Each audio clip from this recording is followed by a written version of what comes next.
कल तक आपने अपनी मानवता की इस बहुत मधुर यात्रा में पहले आहार का विषय सुना, फिर संगति का विषय सुना, संग कैसा चाहिए, फिर व्यवहार को सुना और फिर वृत्ति को सुना।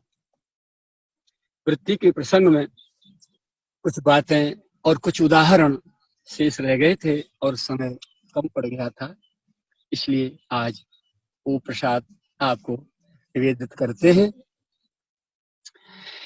कल एक चौपाई बोली थी हमने बाबा गोस्वामी तुलसीदास जी की, जिसके विषय में पूरे संसार में जो ज्यादा बड़े बड़े अपने मतावलंबी बनते हैं, धर्मात्मा नहीं, धर्म तो अग्नि है।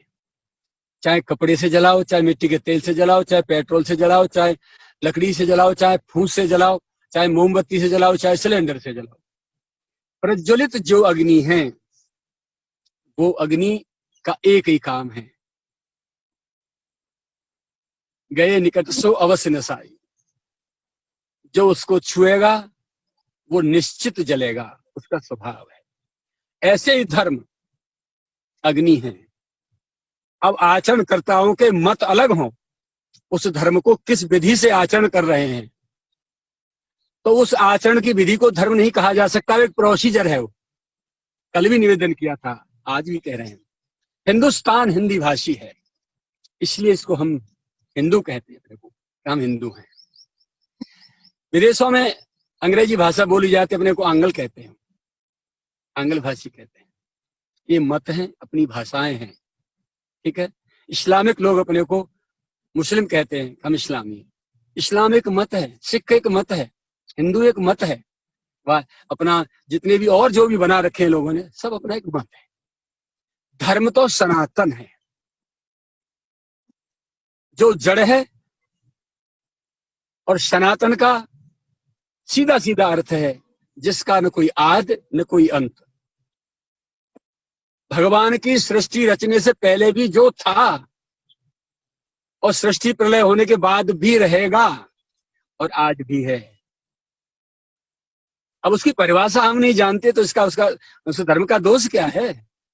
धर्म तो धर्म है। जिसने धर्म का आश्रय ले लिया, धर्मो रक्षति रक्षित, जिसने धर्म का आश्रय ले लिया वो धर्मात्मा, और जो धर्मात्मा हो गया वो विद्रोह आत्मा नहीं हो सकता, राग द्वेष आत्मा नहीं हो सकता, क्रोधात्मा नहीं हो सकता, दूसरों का अहितात्मा नहीं हो सकता, और है तो धर्म की परिभाषा नहीं समझी है, केवल मतावलंबी अपने अपने मतों को लिए बैठे, लड़ रहे और अशांति फैला रहे। ऐसे ही हमारे धर्म ग्रंथों का, जो हमारे महापुरुषों के द्वारा शास्त्रों को प्रतिपादित किया गया है, निरूपित किया गया है और लेखित किया गया है, उनके विषय में भी अन्य मतावलंबी बड़ी बड़ी टीका टिप्पणियां करते हैं। तो चौपाई हमने बोली थी, ढोल गंवार शूद्र पशु नारी, सकल ताड़ना के अधिकारी।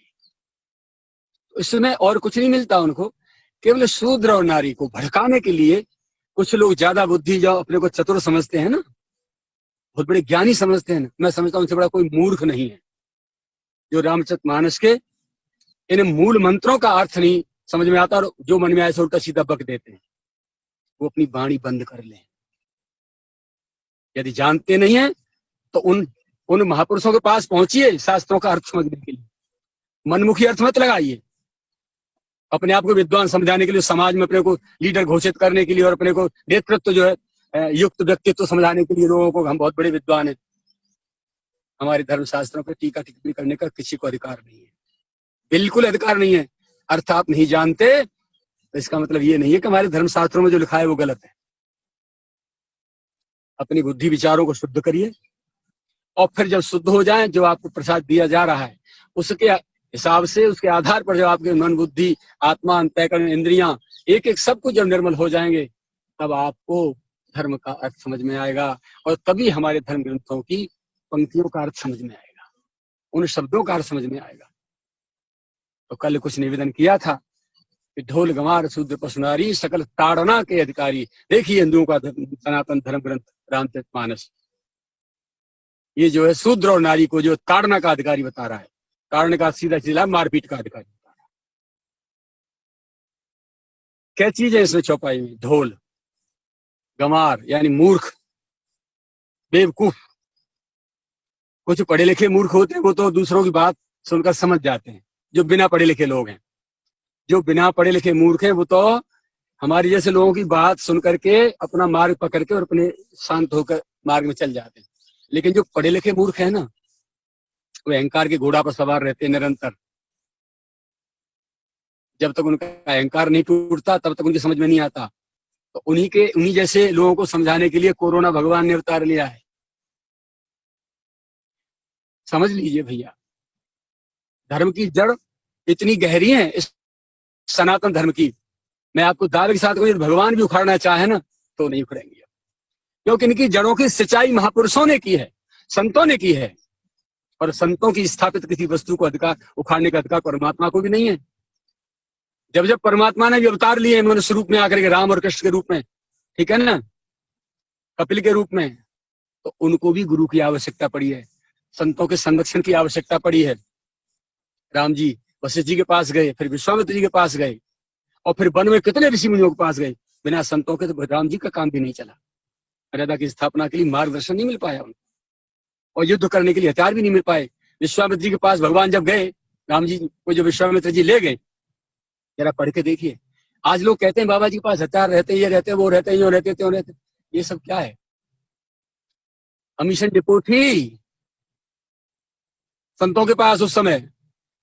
जब विश्वामित्र जी राम जी को ले गए, आश्रम पे ले जाके बैठाया, तो देखो रामायण लिख रही है, आयुध सर्व समर्पिकें प्रभु निज आश्रम आन, कंद मूल फल भोजन दीन भगत जान। पहले शस्त्र सौंपे हैं, अस्त्र शस्त्र सौंपे हैं। ठाकुर, इनसे आप जो दिव्यास्त्र हैं, इनसे आप शत्रुओं का वध करेंगे, असुर वध इनसे होगा। लीजिए, ऐश्वर्य आपका और आध्यात्मिक ऊर्जा हमारी, आत्मबल हमारा, परमात्म बल आपका। ऐसे ही जब वहां पहुंचे वन में, अगस्त जी ने कितने अस्त्र शस्त्रों को ठाकुर जी को भेंट किए राम जी को। बिना संतों के परमात्मा का काम नहीं चलता है। यदि आपकी समझ में शास्त्र का अर्थ नहीं आ रहा है, तो विद्वान महापुरुषों के, संतों के पास पहुंचिए और देखिए। हमारे वृंदावन के रस के महापुरुषों की वाणी है, प्रथम सुने भागवत भक्त मुख भगवत वाणी। प्रथम सुनिए भागवत भक्त मुख भगवत वाणी। पहले रसिक संत के मुख से शास्त्रों की कथा सुनिए, भगवान से संबंधित विषयों को सुनिए। जो रसिक महापुरुष हैं वो डूबे होते हैं, उनके अंतःकरण रोम रोम प्यारे की याद में और प्यारे के चिंतन में डूबा होता है ना। तो शास्त्र का सही सही भाव भरा अनेकों भावों से अलंकृत अर्थ आपको वहां से मिलेगा। विद्वान जिन्होंने व्याकरण आचार्य कर लिया है, साहित्य आचार्य कर लिया है, केवल शाब्दिक अर्थ दे सकते हैं आपको, भावनात्मक अर्थ नहीं मिल सकता। जो आत्मा को पोषित करने वाला अर्थ महापुरुषों के यहाँ मिलेगा। प्रथम सुनिए भक्त मुख भगवत वाणी, द्वितीय आराध है व्यास भांति नवभक्ति बखानी। फिर दूसरे नंबर पे नवदा भक्ति का निरूपण है, महापुरुष करेंगे आपको, उसका आचरण करिए। फिर तृतीय करे, जब आपकी समझ में आ जाए कहाँ शांति है, ये आपकी जिस महापुरुष में श्रद्धा हो जाए, तृतीय करे गुरु समुझे, समर्पित हो जाइए किसी उच्च कोटि के महापुरुष के चरणों में, अपनी नैया सौंप दीजिए। जैसे पिता कन्या का वागदान कर देता है, बेटी का जो है अपना कन्यादान कर देता है किसी अच्छे योग्य वर्ग के साथ में, ऐसे ही अपनी बुद्धि रूपी जो उल्टा और जो टेढ़ी तिरछी बुद्धि है, उस बुद्धि रूपी पुत्री का आप जो है संतों के लिए समर्पण कर दीजिए। वो उसको सद्बुद्धि बना देंगे, दुर्बुद्धि को। आपके पूरे बेकारी मन को निर्मल बना देंगे। निर्मल मन जन, निर्मल होते ही वो मेरा जन हो जाता है। निर्मल मन जन सो मोह पावा, मोह कपट छल छिद्रन भावा। वो कपट छल छिद्र से जो विकारों से जो कूट कूट के भरे हैं ना, उनको निकाल के महापुरुष को फेंक देंगे बाहर और आपकी सफाई कर देंगे। जैसे मिस्त्री आपके कंप्यूटर को भीतर से साफ कर देते हैं, हर एक पुर्जा को साफ कर देते हैं, मिस्त्री आपकी गाड़ियों को, टू व्हीलर फोर व्हीलर को जो है भीतर से सर्विस कर देते हैं। ऐसे ही संत जो मिस्त्री हैं, हमारी आत्मा के, हमारे मन के, हमारी बुद्धि के, हमारे रोम रोम के शुद्ध करने के लिए संत बैठे मिस्त्री बने हुए, उनके पास जाइए ना, वो आपको बिल्कुल दुरुस्त बना देंगे। ओके, सेल्फ स्टार्ट कर देंगे आपको, बिल्कुल हर चीज का सही से याद समझेंगे आप।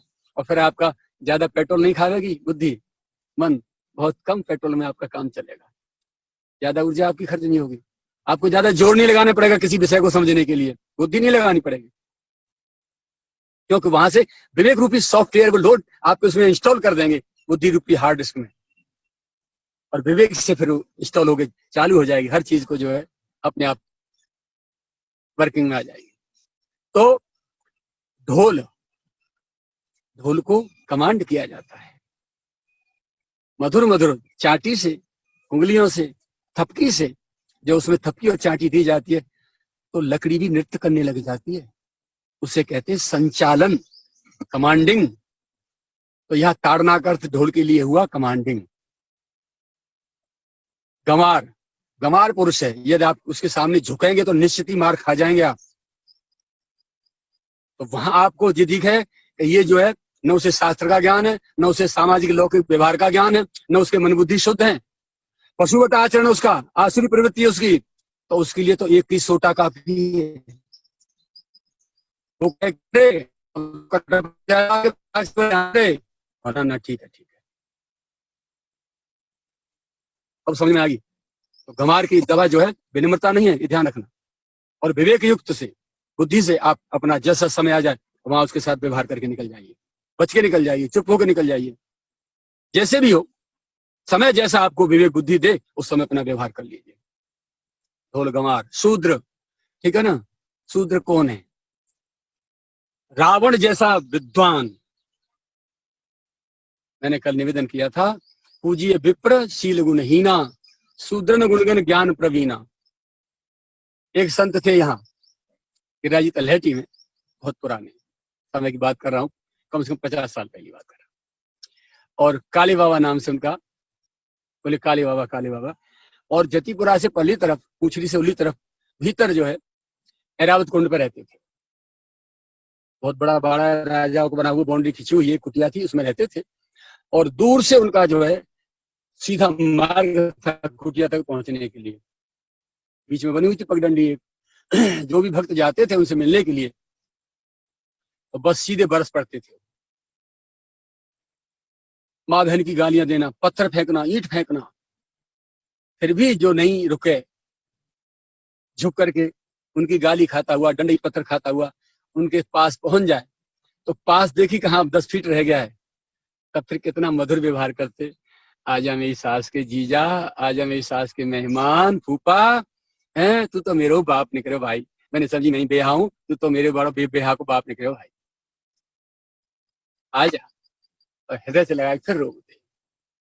ये है विप्र, जो अपनी साधना को, अपने स्वरूप को बचाने के लिए संसारी जीव से दूर रहना चाहते हैं, क्योंकि संसारी जीव संतों के पास जाता है, सिवाय संसार बढ़ाने की दूसरी कोई बात नहीं करता। बेटा दे दो, बेटी दे दो, धन दे दो, मेरी बीमारी दूर कर दो, मेरा मकान बनवा दो, मेरा ये कर दो, वो कर दो, भगवान की कोई बात नहीं करता। जब संसार में लिप्त होना होता था या भाग्य में संतों के में संसार रहा होता तो परमात्मा ने जहां जन्म दिया वहीं बांध देते, जैसे आप लोग बंधे। इसलिए संत हमेशा ऊपर से बहुत अपना एक आक्रोशित रूप दिखाते हैं संसारी जीव को, जिससे कि वो दूर रहे हमसे। और जो अधिकारी पात्र होते हैं, जो संत का स्वरूप समझते हैं, वो तो फिर रुकते ही नहीं है। माँ कितना भी फाड़ा के फेंके मारे, लेकिन बच्चा दौड़ के फिर माँ की गोद में जाएगा, गले से लिपट जाएगा, फिर भी मारेगी, फिर लिपट जाएगा, फिर मारेगी, फिर पहुंच जाएगा, छोड़ेगा नहीं माँ को। यह है आत्मीयता, माता के प्रति पुत्र की, बेटा की, बच्चे की।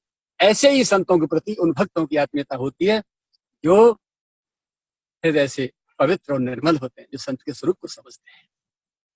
तो भैया पूजिए विप्र, इनको विप्र कहा जाएगा। ये भले किसी भी जाति के सही, खाए संसार का, रहे संसार में और प्यार करें यार से, गोविंद से, अपने से। ये हैं विप्र, विशेष प्रवीण। सुरेंद्र कुमार शर्मा, एस के शर्मा, शॉर्ट नाम हो गया ना। ऐसे ही बी माने विशेष, प्रमाणे प्रवीण माने चतुर हैं जो। तो विप्र जो है ये हैं, इसीलिए पूज्य हैं ये। उनके ऊपरी रूप को देख करके उनकी उपेक्षा नहीं की जा सकती। शास्त्र आज्ञा देता है कि पूज्य विप्र, ऐसे महापुरुषों की पूजा ये पूजनीय है। पूज्य विप्र शील गुणहीन, आपको भले ही ऊपर से शील और गुणों से हीन दिखाई दे रहे हैं, भरा तो समुद्र है भीतर, ऊपर से बचाने के लिए अपने आप को कोई भी रूप दिखा देते हैं शास्त्र से, फुसकार मारना। तो वो संत जो है, ऐसे संत के लिए, ऐसे महापुरुष के लिए हम विप्र शब्द प्रयोग करते हैं। पूज्य विप्र शील गुणहीना, भले शील गुणों से हीन है, ये पूजनीय है। आगे चौपाई क्या कह रही है? शूद्र न गुणगन ज्ञान प्रवीण। अर्थ क्या लगाते हैं लोग? विप्र हर स्थिति में पूजनीय है, भले ही शील गुणों से हीन क्यों न सही, सारे ओन क्यों न भरे सही, विप्र है तो पूजनीय है। ठीक है, हृदय का अर्थ नहीं खुला। और शूद्र जो भले ही गुणगणों से प्रवीण क्यों न हो, वो पूजनीय नहीं है।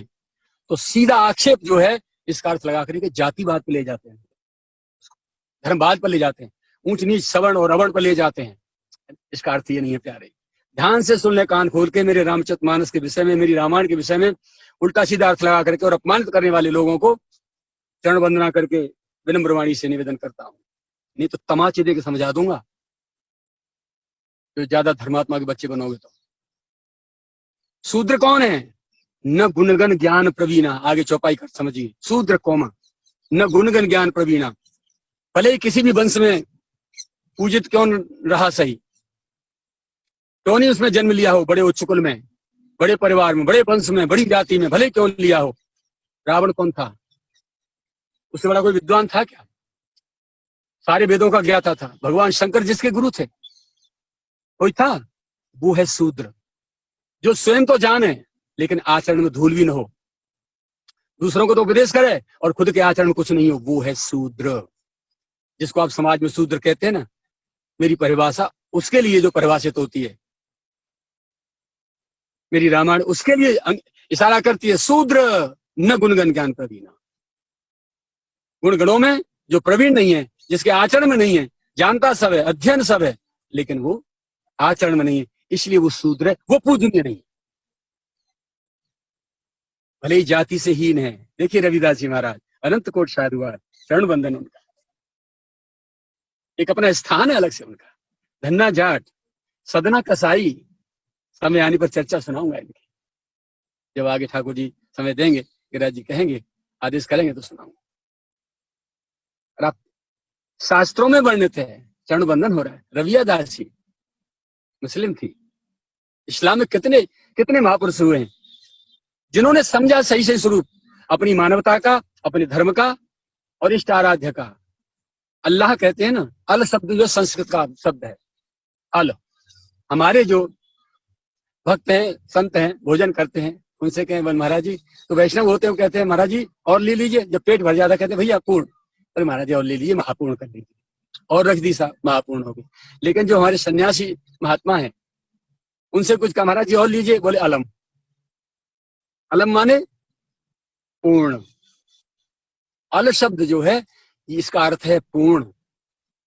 अल आह, हमारी दर्द भरी आह जिसके चरणों तक पहुंची हो, अंत तक पहुंचती हो, उससे आगे फिर और कुछ न हो, वो अल आह, अल्लाह शब्द है उसका अर्थ। किसी धर्म से बना हुआ नहीं है अल्लाह शब्द।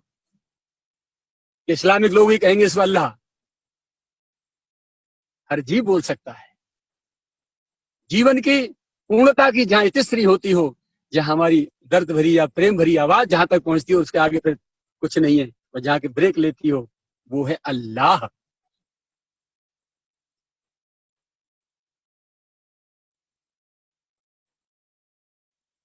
तो ये जो शब्द हैं, इनका अर्थ लगाना अपने मनमाने ढंग से नहीं लगाना चाहिए, और आपस में विद्रोह नहीं करना चाहिए। तो पूजनीय वो नहीं है जो सब कुछ जानते हुए और आचरण में नहीं कुछ के है, वो है शूद्र। वो उपेक्षित है समाज में, और भले कुछ नहीं जानता, शास्त्र नहीं पढ़ा, जाति से हीन है ना, लेकिन सदाचारी है, विनम्र है, सरल है, पवित्र है, संयमी है, एकनिष्ठ है, एक पत्नीव्रत पालन करता है, किसी को सताता नहीं है। कोटि कोटि वंदना उसके चरणों की, धो धो के जलपान करें उनके चरणों का। भले ही वो आप संसार में जो जाति लोग देते हैं ना, भले ही जाति में आपके यहाँ वो भंगी कहते हो, चाहे उसको चाहे चमार कहते हो, चाहे जाट कहते हो, चाहे और कोई कोई जाति आप देते हो उसको शूद्र के नाम से, निम्न जाति से आप कोई भी, कोट कोट अनंत साधुवाद, अनंत कोट बंधन, शरण बंधन उनकी।